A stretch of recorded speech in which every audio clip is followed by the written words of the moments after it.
To everybody who works at a black church, who goes to a black church, who's been to a black church, who's even heard of a black church, we got a little bit of a problem. The black church has been a pillar for many, many movements. From abolition to the civil rights movement in the 1900s, the black church has been a safe haven, a place where people can come and gather, exchange ideas, promote equity and justice, and so much more, on top of making the mandate of the Bible true, making disciples of all people and showing love to God and to neighbor.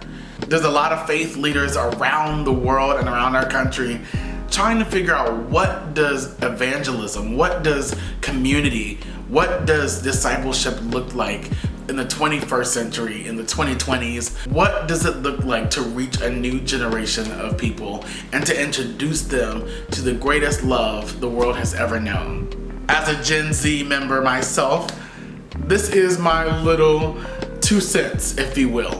Let's just take a second to appreciate the foundation.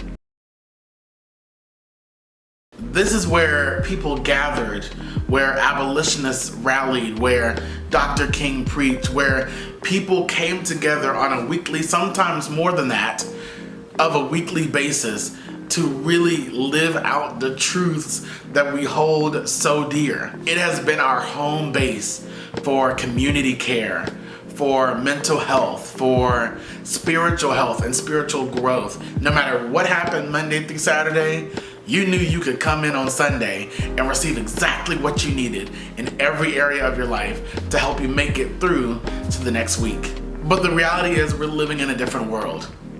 We're living in a different time and a different space. Don't take my word for it. The word itself says in Ecclesiastes 3, there's a time and season for everything under the sun, which means even the state of which we live, there's gonna be ebbs and flows. There's gonna be seasons that look different from other seasons. And the needs are just different right now. I mean, have you looked around? Have you looked at the news? Have you looked at the changing demographics of our world and of our country? How are we benefiting the other areas of our lives where spirituality converges with?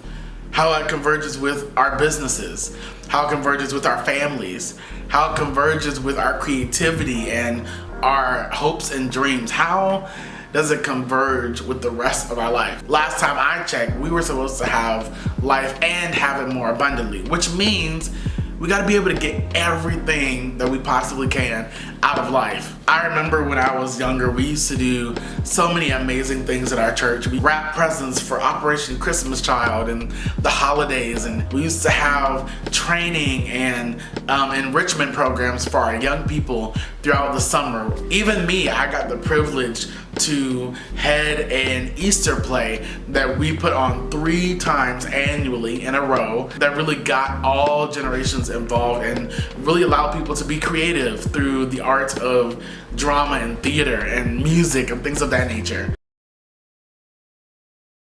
I can't blame everything on the global pandemic back in 2020, but I will say it's a very big part, because people got so used to being away from church and being out of that community that when the time came back to really go back in, people were already comfortable. Now, I'm not gonna shame you, because the digital ministries, social media, and streaming and things of that nature have allowed churches to reach far greater audiences than they ever could have before. But we can't deny that the in-person church experience, at least for the storefront churches, the small churches with like less than 100 people, it seems like they're closing every other week. I remember our youth ministry used to be dozens, if not hundreds of kids strong. Roller skating, we used to go to the pool, we used to do vacation Bible school together. Like, we couldn't wait to get to church and hang out with each other in Sunday school and be crazy and just all the stuff. We couldn't wait. And I'm specifically talking about the African American church tradition. Like I said before, the black church has been at the epicenter of so many social movements around our country and the world. And if I know anything about Gen Z, and especially Gen Alpha, who's coming up behind me, we are dedicated to causes. Whether it's mental health and the inequities that happen there, whether it's about social and racial justice, whether it's about climate change, whether it's about gun violence or mass incarceration. I'm not saying your church has to become a social justice warrior overnight, but if there's a cause that is important to you, a cause that matches the mission and vision of your church, of your group, of your organization, get behind it. We gotta make sure that we're talking about voting. We gotta make sure that we're talking about financial literacy. We gotta make sure that we're talking about mental health for our young boys and men. We need to make sure that we talk about family dynamics. We need to make sure that we are tapping into the everyday life of the people that we serve. Again, this has to be an intergenerational effort. I once did a TEDx youth talk not too long ago about the importance of making impactful change in the world. If you haven't seen it already, you can go ahead and watch that right after this video and listen to what I had to say about believing people when they tell you their stories, being able to unlearn things that you've learned as a child, and honestly being able to create a legacy that lasts longer than you. Change has to be intergenerational. We need the wisdom of the older generations. We need the innovation and the creativity of the younger generations.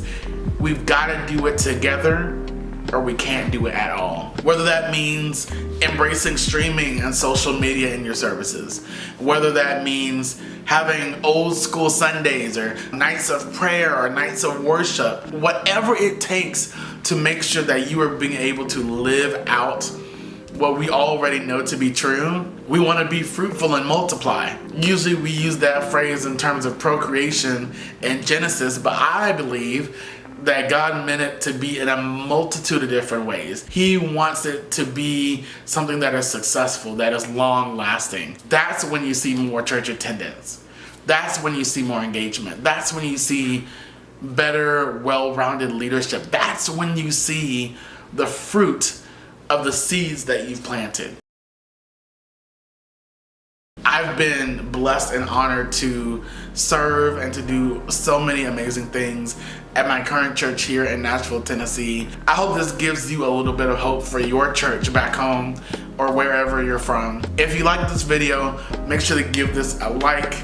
Make sure you leave a comment if anything resonated with you. If this was your wake-up call to go back to church, listen, go ahead, set you out an outfit.